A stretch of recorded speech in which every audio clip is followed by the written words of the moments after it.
नमस्कार, बहुत बहुत स्वागत है आपका वन इंडिया में। मैं हूं आपके साथ योगेश रांटा। मेरे साथ मेरे सहयोगी हैं पंकज मिश्रा और आज एक खास मेहमान हमारे साथ जुड़े हैं जिनसे हम बातचीत करेंगे चुनाव को लेकर और खास तर के की जो एग्जिट पोल आए थे चुनाव से ठीक पहले उसे लेकर चर्चा होगी और चुनाव के बाद की क्या परिस्थितियां बन रही है, स्थितियां बन रही है नतीजों के बाद की, इस पर भी बातचीत होगी। हमारे साथ वो खास मेहमान है योगेंद्र यादव। जी हाँ, सामाजिक कार्यकर्ता है, चुनाव विश्लेषक हैं और स्वराज इंडिया के founding president Yogendra Yadav.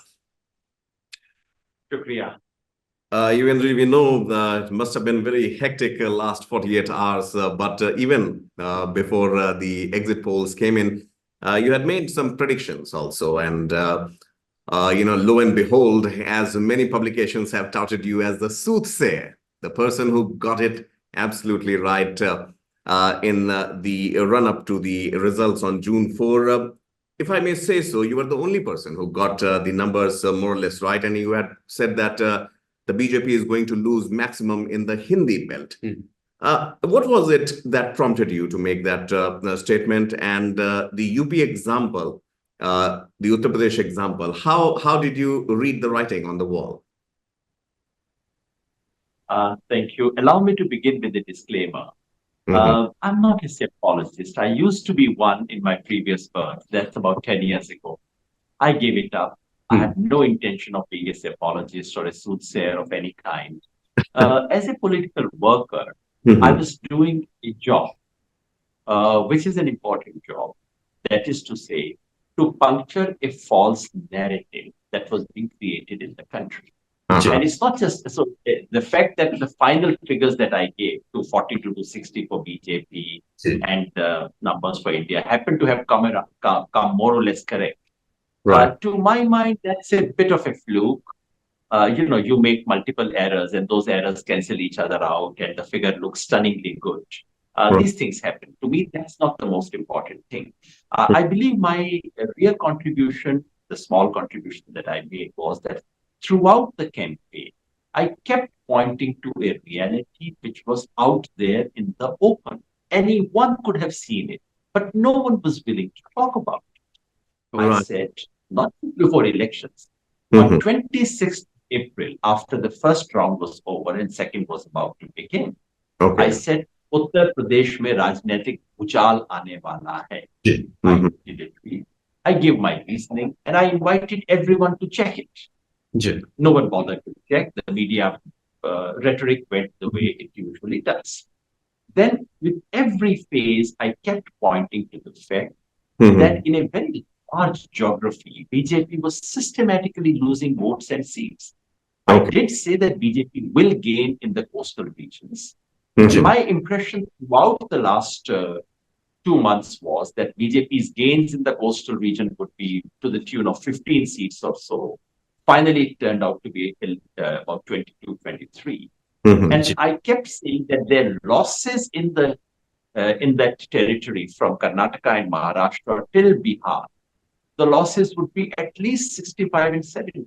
The losses turned out to be a little more than that, actually. Now, this is a simple political reality. This is not deep psephology. This is not some real secret thing. And my real question is, how is it that the media, pollsters, and everyone missed this very simple reality? The example I kept saying was very simply this. कि देखिए, आप हाथ लगाते हैं, आपको ये पता लग जाता है कि बुखार है।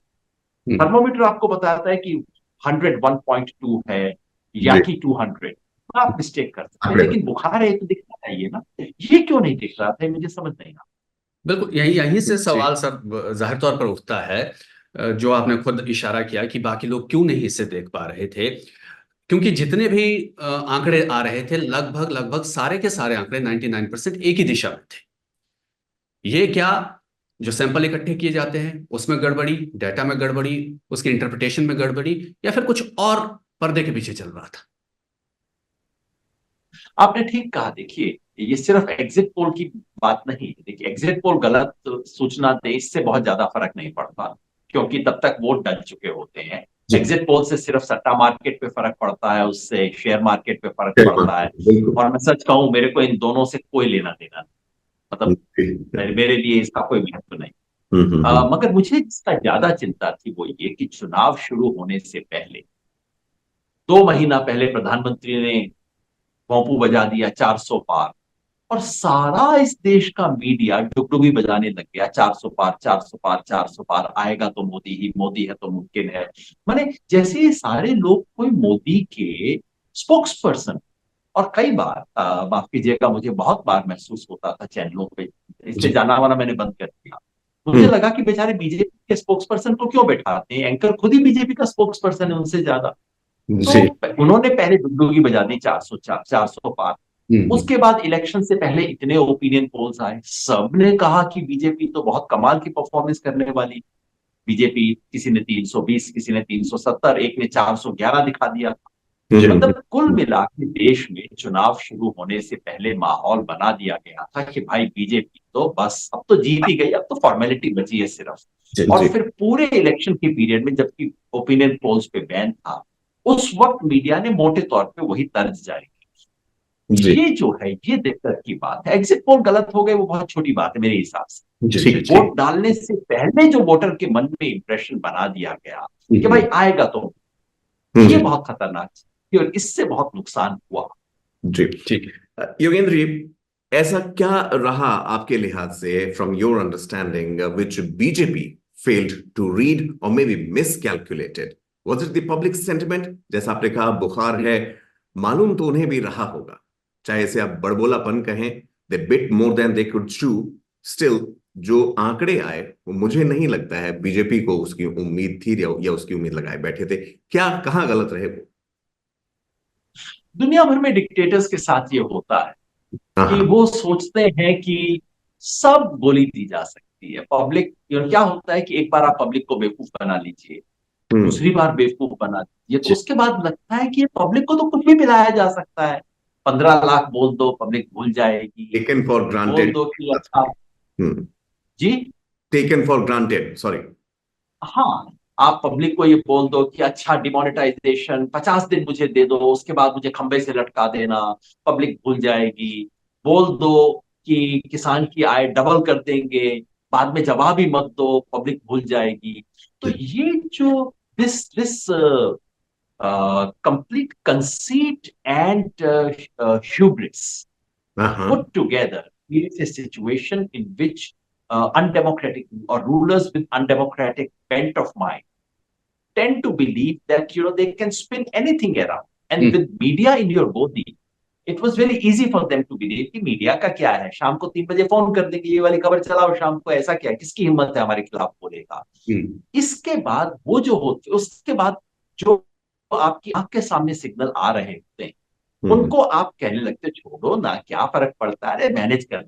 ये जो है कि सब कुछ मैनेज किया जा सकता है, इससे ये हुआ। ये नहीं हो सकता कि बीजेपी के कार्यकर्ताओं को दिख नहीं रहा था कि भाई महंगाई एक सवाल है, बेरोजगारी इतनी भयानक समस्या इस देश की है कि देश में इनइक्वालिटी का सवाल है, अडानी के सवाल को लेके लोगों में कश्मकश है, ये चीफ मिनिस्टर्स को अरेस्ट करने से कोई अच्छा मैसेज नहीं जा रहा है, ये और इलेक्टोरल बॉन्ड्स हैं, सब चीजें तो थी, लेकिन कहीं एक अहंकार है कि सब कुछ मैनेज किया जा सकता है।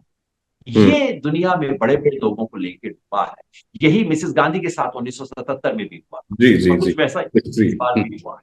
ठीक, अब इसी से एक सवाल आता है कि ठीक है, जो आंकड़े आ गए हैं, जिस तरह के भी नतीजे अब आए हैं, क्योंकि आपने जिस शख्स की बात की, प्रधानमंत्री की बात की, उनका रवैया जिस तरह का रहा या शासन चलाने का तरीका जिस तरह का रहा है अभी तक, इन चुनाव नतीजे के आने के बाद जो जोड़ी है, साफ तौर पर कहें नरेंद्र मोदी और अमित शाह की जोड़ी, और जो नंबर्स मिले हैं, क्या आपको लगता है कि उनकी राजनीति में कुछ बदलाव आएगा, उनके तरीकों में कुछ बदलाव आएगा अगर वो सरकार बनाते भी हैं?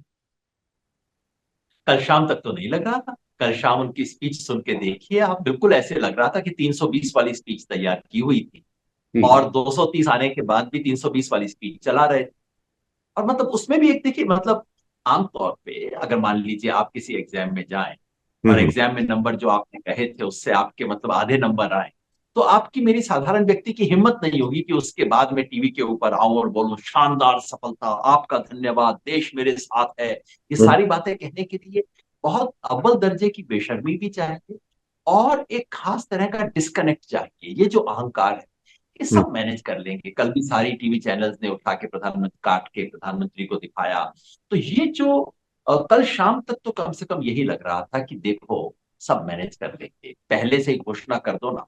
मतलब देखिए मजे की बात, बीजेपी को मेजोरिटी नहीं, अभी मेजोरिटी ने लेटर राष्ट्रपति को सबमिट नहीं किया, बीजेपी की लेजिस्लेटिव पार्टी की मीटिंग नहीं हुई है, जी। प्रधान मोदी जी को प्रधानमंत्री चुना नहीं गया है, और अब तो टीडीपी और जेडीयू के बिना आप चुन नहीं सकते। जी जी जी जी। लेकिन वहां मंच से घोषणा कर रहे हैं कि तीसरी टर्म मोदी जी की आ गई और ये सब कुछ हो गया। ये उसी का हिस्सा है जहां ये है कि बस एक बार नैरेटिव चला दो, मैनेज कर लेंगे। तो कल शाम तक तो सबक नहीं सीखे थे, लेकिन हो सकता है रात को कहीं हैदराबाद से या कहीं आंध्र प्रदेश से फोन आया हो, तो हो सकता है उसके बाद से कुछ तेवर बदले। जी जी। योगेंद्र सर, एक चीज है, मुझे स्पष्ट रूप से याद है, मैं उसमें कॉलेज के दिनों में ही था। 2004 में जब इंडिया शाइनिंग एक तरीके से पूरी फ्लॉप कर गया और यूपीए की सरकार आई थी तब, और अब 2024 के जो आंकड़े हैं, बहुत सारे क्रिटिक्स, बहुत सारे जो कमेंटेटर्स हैं, उनका कहना है कि इस बार भी वो जो पटखनी है वो 2004 से भी बड़ी है। हालांकि एनडीए ने आंकड़े तो जरूर अपने पास रख लिए। जिस स्थिति में इंडिया अलायंस ने चुनाव लड़ा था, the way it was tagged as a rag tag alliance early in the days of its conceptualization till the result of June 4, how do you see the performance, rate the performance of India Alliance and especially Samajwadi Party and Congress in it? No, you're absolutely right to say that this reminds you of what happened in 2004. Because in 2004, everyone said Prime Minister is popular, which he indeed was. Yes. Everyone said India shining, and everyone concluded, therefore, they are winning. All the exit polls said that Mr. Vajpayee was coming back to power. Right. Something exactly opposite happened. Technically, in terms of numbers, you may see a difference between 2004 and this time. In 2004, BJP and its allies lost majority. This time, BJP lost majority, but with its pre-electoral allies, BJP can say that they have majority. However, the most important point is what you pointed out. That is to say, the context. What is the context of this election? Right. Here is an election in which the entire media is lined up as spokespersons of BJP, where instead of holding the government to account, they were only holding the opposition to account. One of the most weird things that you can see in the world, where the ruling party has infinitely more money than the opposition. There's absolutely no comparison. It's a zameen asman ka farak tha dono ke andar, where all the institutions, administration, police, ED, IT, and unfortunately even the election commission was acting as karyakartas of the BJP. In that context, if the opposition gets 235, I would see this as 335. It's a great achievement. Both on the part of Congress and Samajwadi Party and all the opposition parties. However, I would guard against complacency. I would say that, yes, in very adverse situation, they have done this, but they could have done better. The opposition alliance could have issued its own manifesto, could have given some kind of a 5-point charter to the country, which Congress did, but the entire opposition alliance could not. The seat adjustment and seat sharing was postponed till the very last minute, which ended up creating very bad blood and very bad media, which was only waiting to capture all this. And the kind of synergy that we witnessed in Uttar Pradesh after the third round is a synergy. If you had seen it from the first phase, everywhere in the country, we may have been looking at opposition tally close to 270 rather than 235, and we could have been looking at a very, very different outcome. So yes, there were some weaknesses as well, which need to be worked upon. इसी में एक सवाल ये जोड़ना चाहूंगा मैं कि नीतीश कुमार जिनने शुरुआत की एक तरह से अलायंस बनाने की, बाद में क्या वो गलती हुई कि नीतीश कुमार अलग हो गए उस अलायंस से? साथ रहते तो शायद बिहार की स्थिति अलग होती। देखिए, ताली तो दो हाथ से बजती है, तो जाहिर है दोनों तरफ से कुछ गलतियां रही।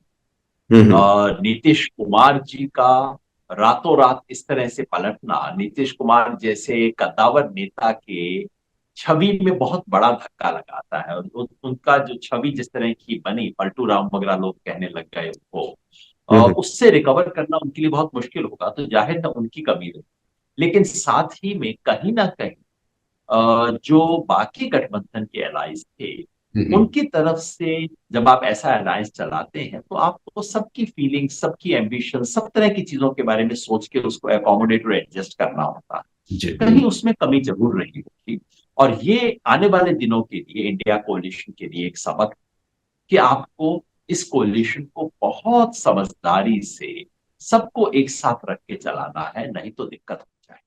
ठीक, यहाँ पे एक सवाल और इसी से जुड़ा हुआ है, क्योंकि पूरी राजनीति को आप देख रहे हैं, भारत जोड़ो यात्रा में भी आपने कंट्रीब्यूट किया एक तरह से, कांग्रेस की राजनीति को देख रहे हैं आप सालों से, बीजेपी की राजनीति को देख रहे हैं हम। खास तौर पर अगर कांग्रेस की राजनीति में इन चुनाव के दौरान क्या फर्क आपको दिखा उनकी लीडरशिप में, उनकी रणनीति में, जो शायद वो 2014 या 19 से काफी अलग था?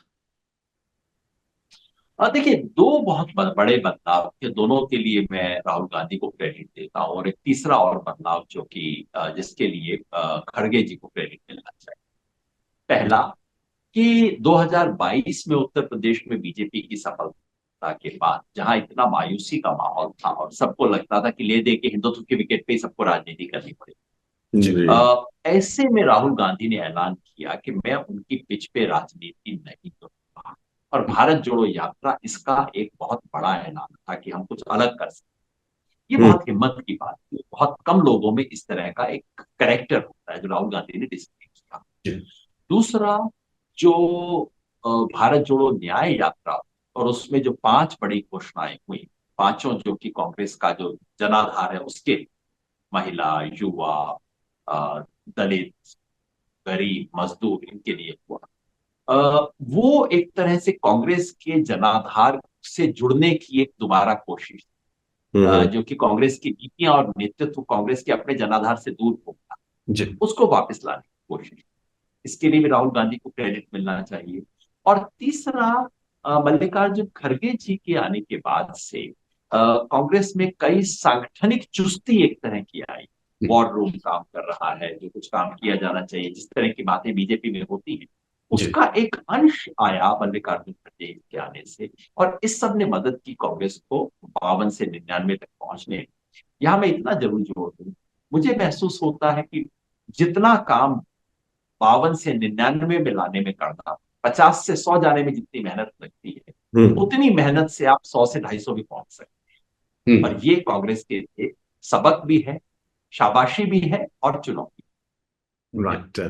Yuvendra, one final question before we let you go. June 8th is anticipated to be the day when Narendra Modi will be taking oath as the Prime Minister. I mean, that's what the sources are telling so far, and the reports are also saying. आपको लगता है कि 8 जून तक या उससे पहले, और आपके शेयर एक्सपीरियंस से ये जानना चाहूंगा, पॉलिटिकल एक्सपीरियंस से, जिस तरह से आपने इसको देखा है over the period of years, दो पार्टियां जेडीयू और टीडीपी अभी भी सुर्खियों में हैं, वो दिल्ली भी आई हुई हैं मिलने के लिए, चंद्रबाबू नायडू और नीतीश कुमार। आपको क्या लगता है, कुछ बदलाव हमें देखने को मिलेगा, जैसा हम लोग सुन रहे हैं, जैसा हम लोग पढ़ रहे हैं कि इंडिया अलायंस को मजबूती प्रदान होगी? देखिए, राजनीति के गलियारों में क्या होता है, क्या लेन देन होता है, इसका मैं तो बहुत अच्छा एक्सपर्ट हूं नहीं, मैं जानता नहीं इन चीजों को, मैं काफी बुद्धू सा हूं इन सब चीजों के बारे में। लेकिन मेरी मोटी समझ ये है कि कुछ ना कुछ लेन देन तो हो जाएगा, और आप जानते हैं क्या कुछ लेन देन होता है, कुर्सी का भी लेन देन होता है, बॉम्बे से प्राइवेट जेट भी आते हैं, प्राइवेट जेट कुछ अपने साथ सूटकेस भी लाते हैं, तमाम चीजें होती हैं। सरकार तो बन जाएगी जिस तरह की बनती है। मेरे लिए महत्वपूर्ण नहीं, मेरे लिए सबसे महत्वपूर्ण ये बात कि सरकार का चरित्र क्या होगा। ये सरकार, देखिए, सरकार इकबाल पे चलती है, इस बात पे कि जनता हमारे साथ, ये जो और इसलिए हम जो कर रहे हैं, ये सिर्फ मेरी आवाज नहीं है, केवल मेरा टेक्निकल राइट नहीं, ये जनता के बिहाफ पे मैं कर रहा हूं। इस बार इस सरकार का इकबाल टूटेगा, सरकार चलेगी बिना इकबाल और बिना साथ, इकबाल, लेजिटिमेसी, हेजेमनी, डोमिनेंस, वो कम हो जाएगा, और वो लोकतंत्र के लिए बहुत अच्छी खबर। बिल्कुल इसी सवाल पर मैं इसको थोड़ा सा एक्सटेंड करूंगा 2 मिनट के लिए आपसे। जो नतीजे आए जिसकी बात आपने की कि इकबाल की बात हुई और डेमोक्रेसी के लिए ये नतीजे बड़े सुखद अनुभव लेकर आए हैं। तो क्या आज से या सरकार बनने के बाद से आप भारत के राजनीतिक सामाजिक ताने बाने में कोई बदलाव देख रहे हैं? सिविल सोसाइटी का हाल जो हमने देखा पिछले 10 सालों में, क्या ये नतीजे उनमें बदलाव के संकेत हैं? 4-5 बदलाव मुझे दिखाई देते हैं भाई। नंबर पहली बात कि ऑपोजिशन थोड़ा सा मजबूत होगा। पार्लियामेंट के भीतर कुछ बहस वास्तव में होगी, सुनना पड़ेगा। जब 250 लोग दूसरे बैठे होंगे तो सुनना तो पड़ेगा ना। जी तीसरा, आपके मीडिया के कर्मी सहयोगी, बड़े बड़े मीडिया हाउस जो इस देश में चलते हैं, वो शायद 2-4 डिग्री ईमानदारी से काम करना शुरू कर दें। थोड़ा सा गला उनका भी खुल जाएगा तो बहुत अच्छी बात होगी। चौथा, कि ये जो जुडिशरी जुडिशरी भी कानून और संविधान को थोड़ा ध्यान से उसकी इबारत पढ़ना शुरू कर देगी। और पांचवा, जो जन आंदोलन है, जन संगठन है, सिविल सोसाइटी है, प्रोटेस्ट है, ये सब ज्यादा मजबूत होंगे। और उनका मजबूत होना देश में लोकतंत्र की सबसे पक्की गारंटी। इस लिहाज से मुझे लगता है कि इस फैसले से, चुनाव का जो परिणाम आया है, उससे इस देश का लोकतंत्र पहले से ज्यादा मजबूत होगा। जो लोकतंत्र के सिकुड़ने के खतरे लग रहे हैं, वो होने की बजाय वो गहराया है। इसलिए मैं समझता हूं ये बहुत खूबसूरत दिन, और मैं उसको हिंदी में कहता हूं, ये तंत्र पे लोक की विजय है, जिसको सैल्यूट करना चाहिए। जी, अगर अगर समय है आपके पास बहुत एक बढ़िया। सवाल और करें आपसे। जी, छोटे में कर। बिल्कुल बिल्कुल। ये बिल्कुल नरेंद्र मोदी की भविष्य की राजनीति को लेकर या उनके भविष्य के राजनीतिक करियर को लेकर ये सवाल है। जिस तरह से बीजेपी और आरएसएस के बीच में भी कुछ कहा जा रहा था कि चल रही है चीजें, तो इस मैंडेट के बाद आप उनका राजनीतिक भविष्य कैसा देख रहे हैं? मैं इन चीजों को बहुत बेहतर जानता नहीं हूँ। उनके मन की बात तो दुनिया में किसी को भी पता नहीं लगती है। मैं इतना समझता हूँ, अगर कोई वास्तव में कद्दावर नेता होता, नेहरू जैसा नेता यदि होता, जिससे तुलना वो अपनी बार बार करवाना चाहते हैं, वो आज इस्तीफा दे के हट जाता। कहता कि देखिए, आपने मुझे, मैंने 272 भी नहीं दिए, मैंने 400 मांगे थे, आपने मुझे 272 भी नहीं दिए। लगता है आप किसी और को मौका देना चाहते हैं। लेकिन मोदी ऐसा करेंगे, इस पे किसी को विश्वास नहीं होता। देखिए ना, आप दोनों के चेहरे पे भी मेरे को विश्वास नहीं दिख रहा कि मोदी ये इतना नैतिक कदम उठाएंगे। अब इसका मतलब है कि इस देश के सब लोगों के मन में कुछ ना कुछ संदेह तो है नैतिकता को लेके। मोदी और मर्यादा दोनों का एक ही वाक्य में प्रयोग करना बड़ा मुश्किल लगता है इस देश में किसी को भी। अब जिसका एक परिणाम ये हो सकता है, जी। परिणाम ये हो सकता है कि अगर आप सरकार चला रहे हैं बिना इकबाल के, मोदी तो है लेकिन मर्यादा नहीं, तो फिर धीरे धीरे ये जो पूरा तिलिस्म बनाया गया था मोदी का, ये तिलिस्म एक दिन जन्म से टूट जाएगा। आप मेरी बात मार्क कीजिएगा, 1-2 साल में ये स्थिति आ सकती है कि लोग टीवी पे मोदी जी का चेहरा देखें और चैनल पर। ये अच्छा। बड़े बड़े डिक्टेटर्स के साथ ये हुआ कि जब रुखसत हुए तो बहुत बेइज्जत होके गए। मोदी जी ऐसा न करते तो शायद उनके लिए बेहतर है। जी Yogendra Yadav ji, you have said it all, thank you so much. मुझे लगता है कि जिस तरह के आंकड़े इस बार एनडीए के साथ हैं, उसमें मजबूरी होगी योगेश कहीं ना कहीं बीजेपी को अपने घटक दलों का, अपने अलायंस पार्टनर्स को भी सुनना और उनको भी उतनी ही तरजीह देना। और साथ ही साथ जैसा योगेंद्र जी ने कहा भी, सामने एक बहुत ही स्ट्रांग और फॉर्मिडेबल ऑपोजिशन की टीम भी होगी। मिस्टर यादव, बिल्कुल, बहुत जिस तरह का मिजाज है अमित शाह और नरेंद्र मोदी का, कहां तक चल पाए जाएगा ये साथ, एनडीए का कुनबा कब तक इकट्ठा रह पाएगा, ये भी देखने वाली बात होगी। खैर, बहुत बहुत शुक्रिया योगेंद्र जी आपका वन इंडिया से बातचीत करने के लिए, समय निकालने के लिए। धन्यवाद। Thank you. Thank you.